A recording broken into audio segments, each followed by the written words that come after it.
一齊起嚟，呢個係反對呢個列強侵略嘅，非常之有呢個係作用喺度。咁所以喺建國初期咧，我哋大家都知道呢個嘅電視咧唔係咁普及，就喺國內裏邊講咧，經常聽到係乜嘢咧？即係中央嘅呢個係人民廣播電台。咁樣咧，佢當年咧就係到夜晚黑12點鐘就呢個係收台嘅，因為夜晚就要係休息瞓覺。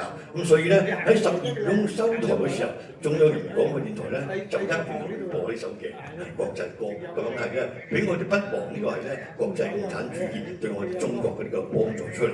咁所以咧喺早期嘅建國初期咧，呢個國際歌咧係非常之係為大家呢個熟悉嘅。咁樣亦都係話中國共產黨成立咗之後，咁樣帶領我哋全中國人民係經過好困難嘅呢個嘅戰鬥，咁樣咧先能夠成立到呢個新中國。咁樣經過咗好多嘅艱苦嘅歷程之後咧，終於去到延安嘅地方度咧，建立咗呢個係根據地。喺延安度建立咗根據地咧，就開始係乜嘢？係進行呢個係反抗嘅，呢個係鬥爭出嚟嘅。咁樣我哋要反抗日本列強，反對其他嘅侵略裏邊講，一定有強大嘅軍隊。咁所以喺延安陣時咧，就成立咗呢個抗日軍政大學校歌。咁首大學嘅校歌咧，係咧鼓勵咗好多嘅係貧下嘅中農咧，係咧努力嚟到參軍，亦都話咧喺呢個戰鬥裏邊講。唔單止係後啲啦，你咁撚不服之人用嘅，仲有一樣乜嘢？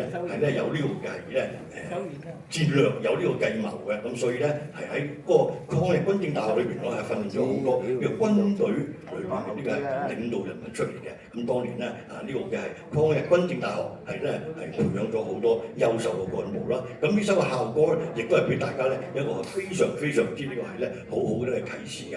裏邊有一啲説話就話咧係鼓勵我哋嘅呢個係革命嘅軍民咧係要團結、緊張、嚴肅、活潑。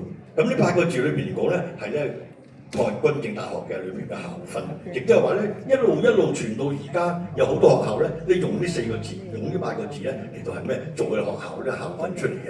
咁樣呢個裏邊嘅歌曲咧，亦都係非常之呢個係咩具有呢個鼓動人心嘅作用。咁樣我哋而家跟住咧就為大家演奏一首係嚟自延安嘅抗日軍政大學裏邊嘅校歌，請大家欣賞。